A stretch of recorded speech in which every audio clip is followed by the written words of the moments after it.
say anything while I talk. I'm kidding. I'm not going to go into as long as an explanation, but basically, last night Crash and I did a little scene where Abigail came to Silas to, essentially with the question of, hey, you talked to the Sophist brothers. Can we talk to them again? I have some questions. Silas was like, okay. And they were going to go ask Tolis, how to do the thing. But, Silas ended up in the cultist cave. We saw that baby come out of the water that was gonna run towards that ritual thing. Like the ritual, the circles, the symbols. Silas remembers that. So that was the first piece of the puzzle. The second piece came in getting a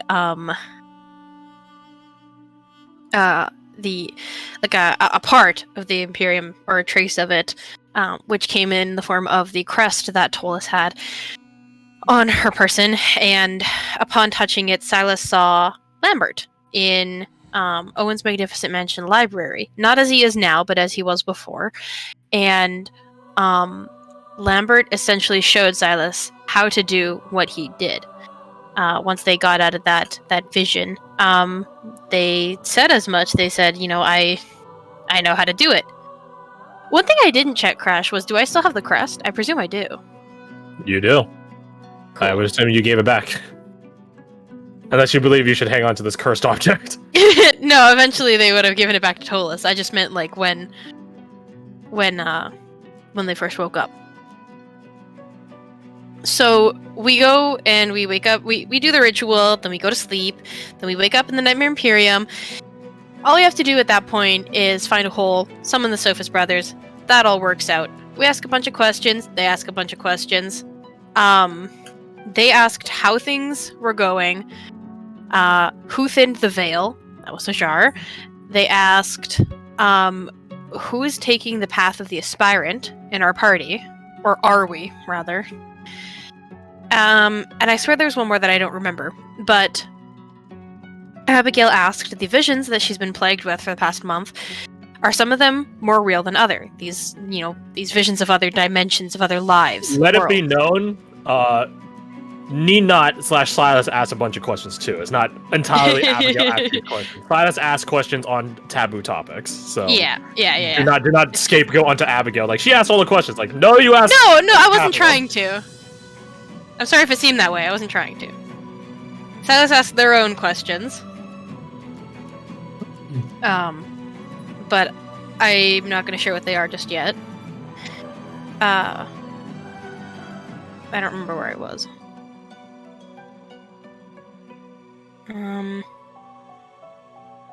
Asking questions, getting answers, the reality of all this place, right? Are some dimensions real? Yeah, yeah. She was real. They're all real. More real. Yes. She's asking if some are more real than others, and the Sophist brothers said to you, no, but in truth, yes. At one point she asked, Lambert, how is he going between worlds? They said he has a guide. She asked, how do you get a guide? They said, I don't know, so they refunded a question that Silas then asked something with. And they asked in response to Abigail, do you guys want to go deeper? Find the truth of this place? Or, go deeper into the truth. I don't remember the exact wording. But, we said yes, after some hesitance from Silas. And, I shouldn't say hesitance, but, and then, Silas asked for some knowledge. They got it. And then, failed an int save, and then got ejected. Don't know if that's the cause, but in any case, Silas wakes up. First thing they do is check for Abigail. She's not there. They investigate. It's not like she got up. She just vanished. Silas freaks out a little bit. Checks the note in their pocket. They had written a note. It's still there. They change pockets. In that new pocket is another note. They pull it out, and written in Abigail's handwriting is thank you, and her signature. And, Silas proceeds to have a panic attack. And that's where we ended it. So today we're, as I said in the Nexus link, we're changing plans. So next week will be Boar's Village. In the in-between, we'll try to do Amber stuff. We'll see about that. And then the week thereafter, we'll start doing Aspirant stuff. What that exactly looks like, I don't know yet, but that's the general plan moving forward. Today, however, we will be going over, I guess, doing catch-up in game. So, like what happened to Abigail? That will be a topic. What happened in Zolimus / Morgan's Village? That will be some catch-up as well. That will all be discussion, and then allocation of gear. Hopefully, it doesn't take too long, but who knows?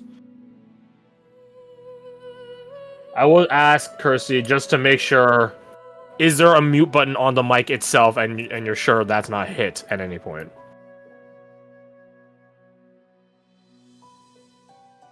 Because my headset has like a...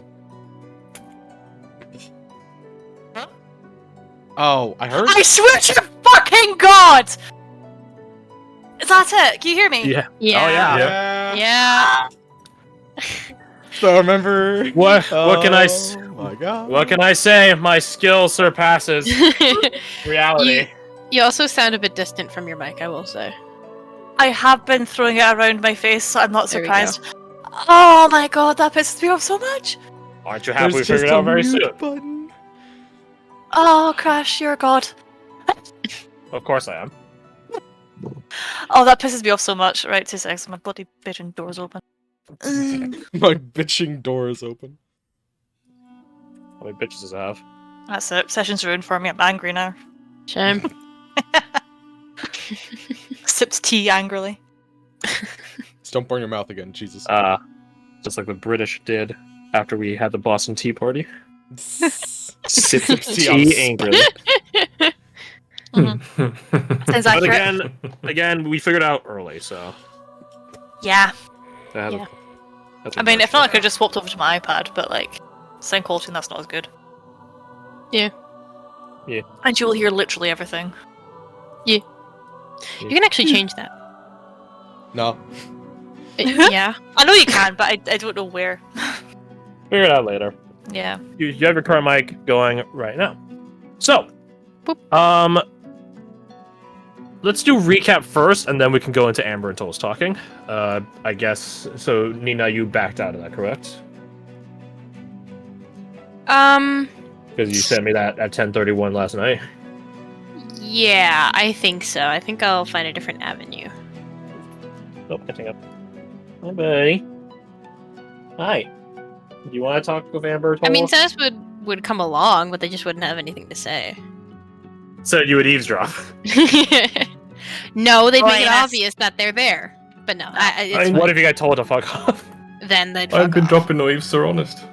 So no, it's fine. It's fine. Let's see. Okay, there it is. Okay.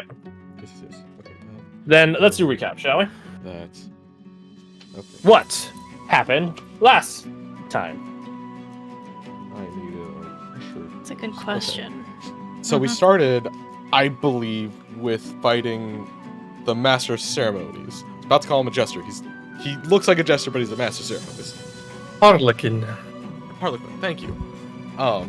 We ended up fighting him, and by fighting him, I mean literally playing his games. Because after like one volley of attacks, we discovered, oh, he bounces bullets back, and then soon after that, Silas did inform us you can't directly kill him. At best, we could stun him, and it's like, okay, so playing games. Stun him. he keeps tabs on how much damage you do and pretends to be stunned. Oh my He's a god. fantastic actor, to be honest. That's literally what the feature says. He's playing fair, so to speak. I love that. Mostly. Yeah, let's fight a fighting chance. Oh, that's a great name. Spirit of Sports Shift. 204. Oh, that's so much. Falling stuns. Yeah, again, he doesn't actually full stun. You guys can't actually really kill him or hurt him. He just pretends to be hurt. Whatever. What a guy. The show must go on. So, we unfortunately, I guess fortunately, didn't discover this ability, except for when Saz mentioned it to us. Because if we had just started wailing on him, we would have went down. But we instead worked on the games. We managed to complete the games through efforts of fucking everyone. Fantastic teamwork all around. Jesus Christ, I'm so glad we had those fast passes. Oh, that made life so much easier. After that, we also had a moment just before he kind of let us leave because we won. We had a double down moment where Silas and Alexander, I think at the same time, basically were just like, "There's the Master Ceremonies," and it's like, "Shit." So he ended up releasing pretty much everyone, I believe. Everyone that had joined. The that new day. arrivals. The new arrivals, that's what it was. Everyone that was here prior are still his. And honestly, if he released them, they'd be dead. Yeah. As we Just discovered, like. just like our favorite fella who was given a mask by Master Ceremonies, only to put it on and take it off immediately and get booted out, which is how we discovered how to It get out of was the place. his original mask.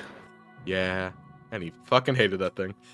After we got out, man just started, I think, aging and then deteriorating into nothing. But he kind of wanted that, and he stayed on his own 2 feet the entire time. So it's like, you know what? Fucking hats off to him. He ended up leaving us a special item, which is basically a pocket portent ring. We also had the fella at the door, not. Oh, I almost said the name. Tug and Lug. Not Tug and Lug. The little. No, not Tug. Not Tug. Not Tug. Fucking god damn it! Oh, It's Zog. Lug and And Zug. Lug. Fuck. Whatever. The little guy showed up and said, "Hey, Master Ceremonies has." I don't remember the exact words. It has gifts for you for playing the games. He ends up taking us over to a spot. We fortunately have a shovel, because I think Alexander had it. Yep. Or Sajar. Alexander. Rage digging from Zal afterwards. Also, Zal. Oh wow, there's some notes here. The people that were being controlled felt real fucking bad about the whole thing because like, oh shit. As you do. Yeah, I mean, like, yeah, there's no judgment from anyone, but still, like, they're gonna feel like shit for a while. As well as Amber was here in the background the entire time helping. Which I feel is fitting that I forgot that information for a little while, considering the whole point was not to be seen. Low key, she like carried you guys from the distance. Oh, absolutely. No, 100%. If she Yeah. wasn't here, we'd be so much more fucked. We think Nish could be dead. Very high Yeah, chance. that's just A crazy. few of us might be dead. I think Kasai was really, really bad for a hot minute. Regardless, they were here. They were helping. And dug up the chest full of money and a few magical items, which I don't know if they got finished up yet. So we'll... Oh, no, I'm not finishing those things up today. No, fuck off. Cool. There are items in that chest. There is a mask, a blade, a set of shoes, and a belt, but Amber's calling dibs on the knife belt. Because Called if I remember her correctly, it professional returns fee. weapons. Yeah. Fair The enough. mask will be able to teleport you, as well as prevent you from getting charm disease away, or I guess possessed disease away. The boots will give you the ability to tumble and slide and stuff like that, and the blade is a dancing blade, which is it comes to life for a few attacks, and then it will return back to you like a normal, and then you can use it as a normal weapon. So like a spiritual weapon, but physical weapon. Yeah. A dancing weapon. Ooh. So after that, we return to Duvros. I am confident that a handful of things happened before we went to Delvit's village, but I can't remember what people did at that point. Well, I know retroactively we're about to add one. Yeah.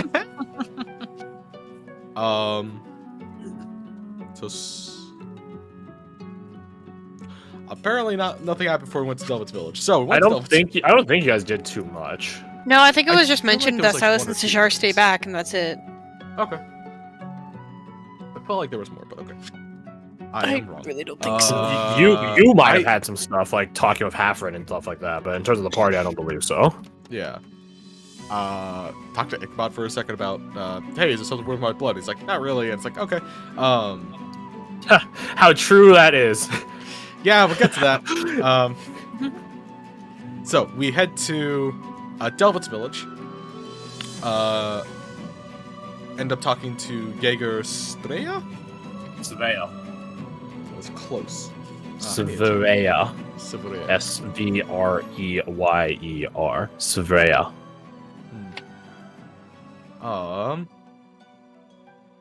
He guides us to the village. We end up talking about kind of just like Delvet and his history, in quotation marks, with this place, as well as his like familial relations. We end up being informed It's useful about now. yeah. We end up being informed about why the village is kind of around, which is we know there's an apocalypse that will happen someday. We don't know exactly what it is, but we're preparing for it. And whenever it happens, we will be the people that are here to kind of rebuild. I'm gonna give you guys formal authorization to call them fantasy doomsday preppers. Nice. They are. They're 100% that. They have underground shit. Because I don't think the term doomsday prepper sounds stupid, personally. When there is a doomsday. When you have like as close as they can to statistic facts. Yeah. Speaking of which, that fact comes from a daemon that they call the Watcher. Well, is it one daemon or is it like a multitude that go by the same design and name? It's just one. Okay. The Watcher. The Watcher. Which Watcher. Tolas noticed pretty much immediately because, yeah, and their daemon ends up chatting with that one in a way that we can't really understand because daemons. I mean, they can, like, maybe at some point the daemons can speak, and then you guys could go and say it from it, because they're celestial creatures, so. Yeah. Sounds like a plan Hey, to what's me. up, guys? That's Nothing why much. Matt Head Damon's explodes. such a weird Again, I'm ready for anyone to try to score up against a true god, and I'm like, yeah, celestial language can damage you. You can talk on your turn. So they say your name. They can say 15 words at you, and you suffer 1,500 damage. And it haven't even done anything yet. Because that's just celestial language. I feel like I would like to read the phone book at the target. I feel like God just coughs and you're just knocked away into nothingness. Well, there is an angel of annihilation in Hebrew religion that sort of is like that. Annihilation. Golem. Yes. So we after hearing about Delvet's parents being around, well, not around in the immediate sense. They still exist. They're still alive. They're just off doing a mission, and we don't get exact details on where they are, what they're doing, because they don't want us to intervene, which is fair. And possibly make things worse. And by possibly, I mean probably make things worse. So we Ain't offer... that what adventurers do? Ain't that just an adventure thing? Hey, Abigail, how's it going? And Lambert, and several other people, I'm sure.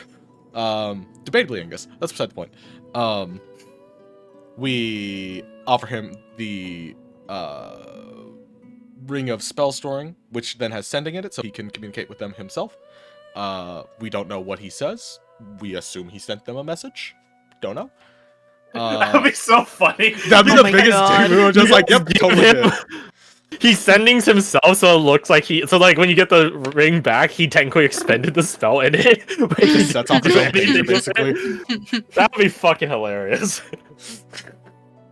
And we have no real way to confirm or deny. Yeah, you have no way to check that. Yeah. We could ask him, but it's like I don't know. Beside the point, he does that thing. He also mentions, hey, it is Delvet's aunt. I can't remember which side of the family. Is it the brother? Brother? Is it the okay? So Delvet's parents. She's related to his mother. The mother. She's her sister. Yeah, I don't know why I said brother side. Yes. There. The aunt, sister side of the family, still around. Has a kid. Probably divinely appointed. Is the kid that Deet interacted with a bit. So. Her name's Katya. Thank you very much. So we head over there. Jaeger goes and talks to Katya's the kid, right? Yes. What's the aunt's name? What would you guys like to know? Yeah, did we actually not get her name? You got her name. Now I'm wondering if I put in Discord or I'm pretty sure I put it in Discord. So it's Oh no, you easy wrote to it. You search. told us because it's like it's similar to Seraphim, but my handwriting is so bad that I can't tell what the actual changes are. Seraphina. Seraphina. Yes. So we go to that. But before we directly talk to Seraphina, we talk Picking to. on that celestial theme there. Yeah. It makes sense. A lot of them have that kind of vibe going on. We end up talking to Kid for a little bit. A number of us, when the kid does like the hands salute thing that their village has, see a flash of some celestial based imagery, and then it's gone just as fast as it appears. We're like, that's something. What the fuck? Celestial warlock soul? I don't know. Could be either, weirdly enough. Anyways, we talk to her for a little bit. Talk to the aunt. The aunt interacts with Delvik, kind of like looking him up and down. Seems to welcome him back for a couple different reasons. But unfortunately for Delvik, he doesn't seem to. The best way I could put it is care, which is concerning to him. Because he's like, he's expected to be like emotional and then just. I wouldn't call it fortunately for Delvin, unfortunately. Did I say fortunately? I thought I said unfortunately. I heard fortunately. I think besides the point. Just clipped out. Yeah, because like it's not a good thing for him. He expected to feel something and he feels literally nothing besides anxiety about not feeling something. So that's great. After Delvin has a bit of an existential moment, we end up getting a tour of the village. We kind of just are informed that there is an underground bit where they keep a lot of their stuff because, well, people just don't know. It's just easier to dissipate the stuff. So it's a very unassuming village, but really underneath it's a doomsday bunker. There's not a lot down there now. It's only really like the smithy and like a spare room. The idea's there at least. We also talk to him. He ends up mentioning Lyle. For no particular reason. This was definitely not Lyle's hideout or anything at any point. We confirm that we do know Lyle and we are still working with him. And he reveals where Lyle was staying up until a little while ago, just coincidentally about the same time that we jumped over to Duvros. Weird timing at that. Anyways. We also I assure you, not everything is cosmically planned to work out that way. It's just a weird coincidence. Well, it's more over like if you guys actually stayed in the north, you probably would have been able to come into contact with him. Well, shit. That didn't happen. We see the forge. Blair makes note of the smithy. Seems that he could just fucking go for days without. I want to say without being tired. I'm not sure if it's without being tired or without like really caring if he is tired. I'm not sure. It's a weird fucking situation with that guy. He just keeps working. We also come across a fucking arsenal that they've collected over the years of just mondo cool weapons. The important thing here is Alexander and Kasai see a mask. That is of Kasai's sister tribe. And I mentioned Alexander mostly because he ends up convincing Jaeger to part with said mask. And gives it to Kasai. Which I don't know if it's like terribly important or it's just like a sentimental thing for her. Either way, she has it and she seemed happy with the end result. And I think that's about it, because the fighting took a fair bit of the session. And then the last hour or two, we did all of Delvit's village, which in hindsight makes sense that it was that short. Yeah. I mean, again, like, with the exception of like talking with Ezra and Corinth, like, how much were you guys really expecting to get out of it, right? A YouTube apology from Jaegersphere. Just hold on, ukulele. Like 1,000 gold worth of reparation money. For sorry, I kicked you out when you were a diseased A child. toddler. Right? Sorry, you're weak. Sorry, you're not built different. I'm sorry you felt that way. Oh God. But yeah, like that's really it. So you guys, so going forward, you guys aren't really spending much time in Delwitz Village again. in regards to the sending, he did sending Ezra and Corinth, and he simply says if they are interested, they will find you. Oh fuck! I forgot. I wanted to see if we could like get whatever Delvid's name would be. That's not Delvid, but I forgot about that, so it didn't happen. Well, here's the thing: he doesn't have a name. Oh damn! They just like He was him out. abandoned as a child. He was never given a Christian name, so to speak. He was never christened. Because, He has no he name wasn't in their worth village. christening. Yeah, he's like a child that was expected to live for approximately 2 hours. Not literally 2 hours, but like around that But like comparatively, yeah. futile gesture. Why would you even bother naming him? So he doesn't have a name.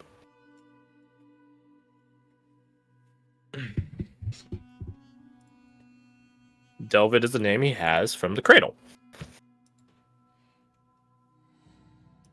So. Let's go for some chill music, but not like happy chill music. We'll go for some like more lax chill music. Or sad chill music. I don't know. Where's all that sad chill music I was at looking at earlier? Oh, wait, there it is. Oh man, I was way faster than looking for normal chill music. Why? So, actually,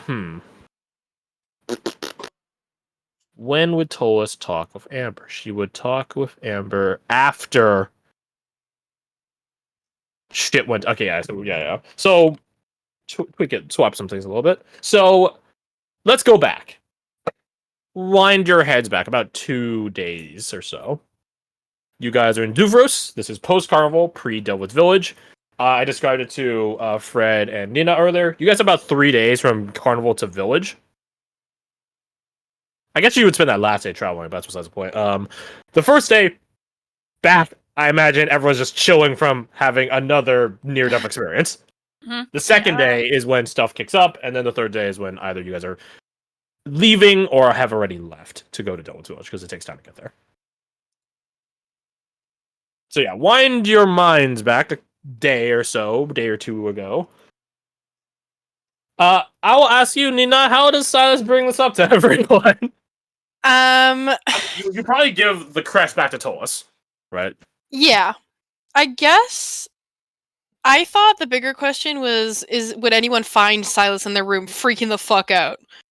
Oh yeah, that's a good Because point. they're having an actual panic attack. No, So that's a like fair point. So legitimate. so you all wake up at the sounds of a cat being thrown into a room all wet, and there's spikes on the ground. Right. And there's spikes. See, you all have a sound effect in mind right now, don't you? Effective storytelling and description.